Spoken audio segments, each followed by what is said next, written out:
ઝઘડા ખાતે ગેસ એજન્સીના ગોડાઉનમાંથી 956 સિલિન્ડર ગાયબ, 17.57 લાખનો ગેરવહીવટનો આરોપ.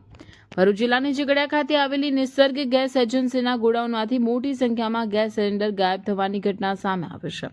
આ મામલે ગોડાઉન કીપર વિરુદ્ધ ગેરવહીવટનો આરોપ લગાવી ફરિયાદ નોંધાવવામાં આવી છે. મળતી માહિતી મુજબ સુરત શહેરના પાર્લે પોઈન્ટ વિસ્તારમાં રહેતા અને ઝઘડા ખાતે નિસર્ગ ગેસ એજન્સી ચલાવતા દિગ્વિજયસિંહ પૃથ્વીસિંહ વડવીએ આ અંગે ફરિયાદ નોંધાવી છે. તેઓએ જણાવ્યું હતું કે તેમની ગેસ એજન્સી દ્વારા ભારત પેટ્રોલિયમ કંપની લિમિટેડના ઘરેલું તથા કોમર્શિયલ ગેસ સિલિન્ડરનું વેચાણ કરવામાં આવે છે.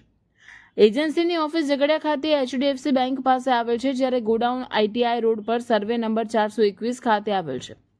ફરિયાદ મુજબ ગોડાઉન કીપર તરીકે નિકોલી ગામના પિયુષભાઈ ભગુભાઈ ગામે છેલ્લા 13 વર્ષથી નોકરી પર રાખવામાં આવ્યા છે. તારીખ 16 માર્ચ 2026ના રોજ ગોડાઉનમાં રૂટીન ચેકિંગ દરમિયાન 14.2 કિલોગ્રામના ઘરેલું ગેસ સિલિન્ડર કુલ 956 ઓછા હોવાનું બહાર આવ્યું હતું. આ અંગે ગોડાઉન કીપરને પૂછપરછ કરતા તેમણે કેટલાક સિલિન્ડર ગ્રાહકો પાસે બાકી હોવાનું તેમજ કેટલાક વેચાઈ ગયા હોવાનું જણાવ્યું હતું.